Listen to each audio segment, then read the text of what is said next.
Welcome back. Technology, that's our focus on Crime Watch. How much is being used locally and what difference is being made? I'm joined by ShotSpotter President and CEO Ralph Clark from our Cape Town studio. And right here in Johannesburg, we have Jerenique Bayard, founder of Intsika IT Solutions. Hello, Jerenique. Your company is very active in using technology. You're having the rapid DNA system. What is rapid DNA? Hi, Yusuf. Rapid DNA is the ability to get a profile from a sample without any hands-on. So it's a hands-off process. You get sample to profile without any human intervention and obviously doing it in a quick space of time. So give us a practical example. I mean, is it a machine? Yes, it's a desktop machine, the size of a desktop printer, as we know it, that if you take a swab from a person, you would place it in a cartridge, in the instrument, and 90 minutes later, you'll have the profile. And this technology is available in South Africa? Yes, it is available. We have one of the agencies using it currently. We've deployed it obviously in a very small area, but we see potential for it to make a big difference in the terms of fighting crime. So which other countries are using this technology and how effective is it? America is a very big user of it, very effective, being used in a number of states and counties in America. In Europe, we have the United Kingdom using it. The London Met is rolling it out at police station level. And in Europe, we have France as well. And then China has become a massive user of the technology. Well, I want to come up to the practical ways of how rapid DNA works in a moment. But in our Cape Town studio, we have Ralph Clark from ShotSpotter. Ralph, thank you for your time. What is ShotSpotter and how does it work? So ShotSpotter is an acoustic gunshot detection technology that uses sensors that are designed to pinpoint outdoor gunfire within 30 to 45 seconds of the trigger being pulled, with a location accuracy of within 20 to 25 meters. Now, the technology, I'm told, is being used partially in parts of Cape Town. How long is it in operation for, and is it working? Yeah, so we've been in Cape Town now for approximately 3 years, but we've been deployed in the United States for over 20 years in approximately 100 cities. So Ralph, let's look at how ShotSpotter works. You have what you call beams that you put up in crime hotspots. The minute a firearm is fired, the control center will be able to pick up that sound and the location within moments. Yes, exactly. So we'll typically deploy about 10 sensors per square kilometer. And again, these sensors are designed to understand impulsive noises, loud pops, booms, or bangs. So when a gun is fired, that sound will emanate out. And when it hits 3 or more sensors, the sensors are able to pinpoint the exact location of that gunfire event within 30 to 45 seconds of the trigger being pulled, sending a digital alert to a responding law enforcement agency, allowing police to get there on scene relatively quickly and precisely. Now, we know in the Cape Town area, gang warfare is very, very rife. Are you seeing successes through the deployment of this particular technology? And have any people been arrested? Have there been any convictions in that particular area? Yeah, so the first thing to note about urban gunfire, and this just isn't true about Cape Town, but true across the world, is the vast majority of gunfire goes unreported. So guns are fired, people aren't calling. I guess in this country it's 10-111, in our country 911.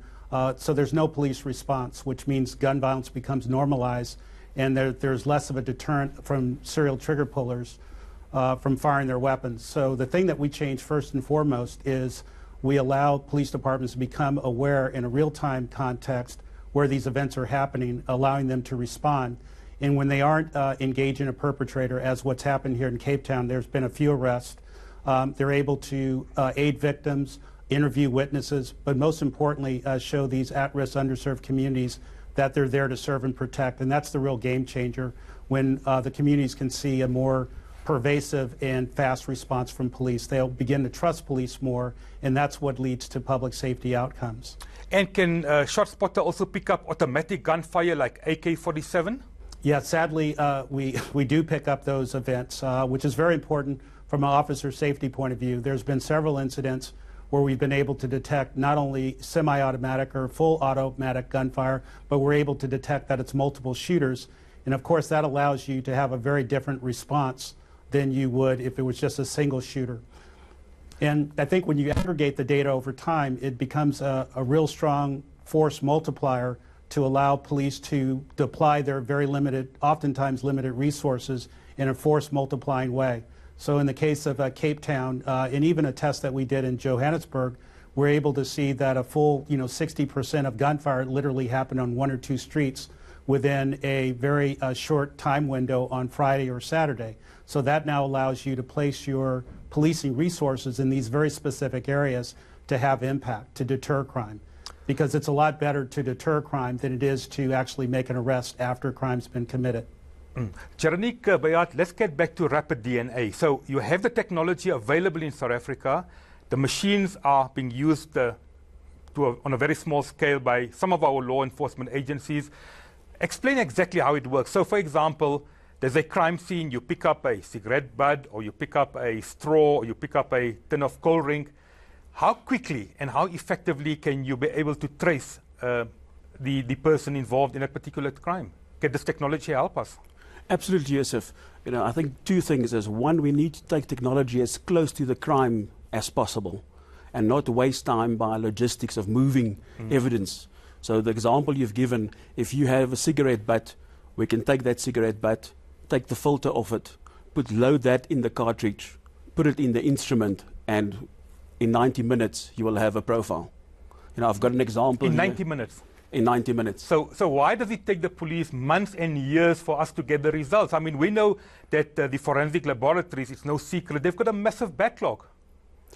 Yusuf, I think the challenge is, again, logistics. We've got 2 laboratories in the country, one in Cape Town, one in Pretoria. So if you just think of the size of the country, each item of evidence will be moved by road to one of those 2 laboratories. And then once it gets to the laboratory, it takes time to actually get the sample into the lab, to actually get the work done, to get the profile.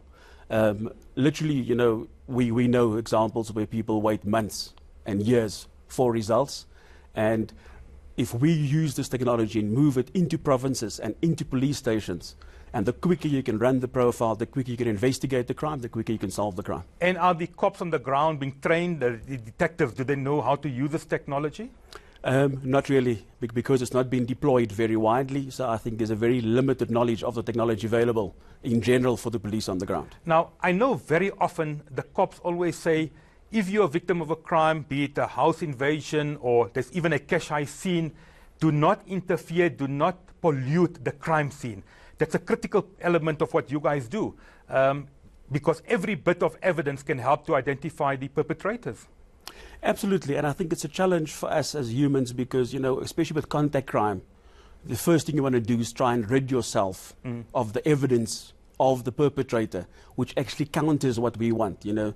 Contact crime, we can get touch DNA from your skin. You can get DNA from surfaces, from saliva, cans, straws.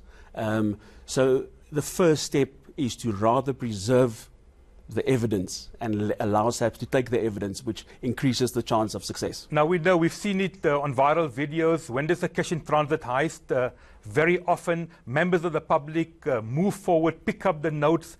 That's very dangerous because you could be arrested very quickly if some evidence is picked up.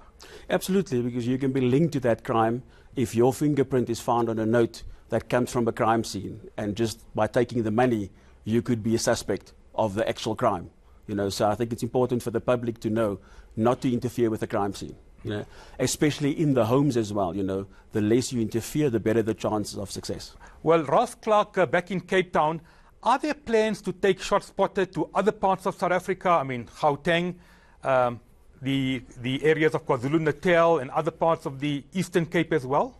Yeah, so actually we have a very small proof of concept deployment in Nelson Mandela Bay that we're very excited about, and we're hoping to continue that program there and possibly expand it. As you mentioned, we're in Cape Town, and we had a very limited proof of concept deployment in Johannesburg in the Westbury area that we're hoping to expand and continue at some point in time. So yes, there's lots of opportunity, we think, here in South Africa, and we're hoping that we can get some engagement here so they can see the benefits the way a number of U.S. cities have seen the benefits of using this technology. How expensive or how cheap is this technology, and is our police service in South Africa, are they embracing this new technology, Ralph? Yeah, so they are embracing it, and we charge an annual subscription fee so that an agency has the option to not continue if it doesn't work out. We believe very much in driving to successful outcomes so that agencies and police departments want to continue to renew the service. And as you mentioned, we've had a great deal of success here in Cape Town, and we're looking forward to having the same success in Nelson Mandela Bay and hopefully Johannesburg here very soon. Well, I saw the other day there was a conviction, so the courts of law are also acting, and based on your technology, there have been a few convictions in especially the Cape Town area. Yes, sir. So our data in the U.S., and we're excited about what we're going to see here in South Africa, it's court accepted, which is very important. So there's a lot of science behind what we do, and being able to present that data forensically in a very scientifically and forensically sound way is important to aid not only an investigation but ultimately a prosecution. Do you find buy-in from the South African Department of Justice? Are they buying into your technology and accepting that it's showing some good results? Yes, I mean certainly our experience has been that way in Cape Town. But again, we're looking to go deeper and broader in this country because it has a fairly significant gun violence problem, very similar to that to what we experience in the United States. So there's definitely more work to be done, I would say. Well, coming back to you, Jerenique, do you find our police service really embracing it, the Department of Justice, other government departments? And what happens to the DNA system? Does it go into a database so that in future criminals could be easily identified? And for example, do our correctional services department use your technology? Yusuf, obviously it's not being embraced enough. You know, we can see it adding so much value and assisting police much more in fighting crime. There's a huge opportunity in different areas. You know, if we look at Department of Home Affairs, at ports of entry, with human trafficking, child trafficking, we can establish in under 2 hours whether a child is actually the children of the parents that presents the child, instead of taking hours with that. The DNA Act allows for all arrested persons' DNA to be taken and to be put in a database, which we should actively do. The moment somebody is found guilty in court, we should have his profile in a database and see if we can link that to open cases that's unsolved and also ongoing as we collect other crime scenes, see if we're finding repeat offenders. So our typical clients, Home Affairs, police, very big, and then obviously other departments that needs DNA. Let's take, for example, the issue of rape kits. We know the delay, the backlog is possibly 9 to 10 months, 11 months, sometimes longer. Can your technology help to speed up the process? Absolutely. We've got 2 instruments. We've got a single sample instrument that's more for buccal swabs and for blood. And then we have a 7 sample instrument that can be used for typically things like the rape kit. So you can put 7 samples in at a time, and in 90 minutes you will have 7 profiles that you can put into a database, compared to the data in the database. You might not always find the perpetrator, but you could do familial searches, look for known people in the database related to the profile you have, which will assist you to solve the crime. Well, very interesting technology indeed, and the quicker and the more efficient our law enforcement agencies use and embrace this technology, the better it will be. Well, thank you very much, Jerenique Bayard of Intsika IT Solutions and Ralph Clark of ShotSpotter. After the break, we take a look at the Dial Direct Namola emergency app. Don't go away.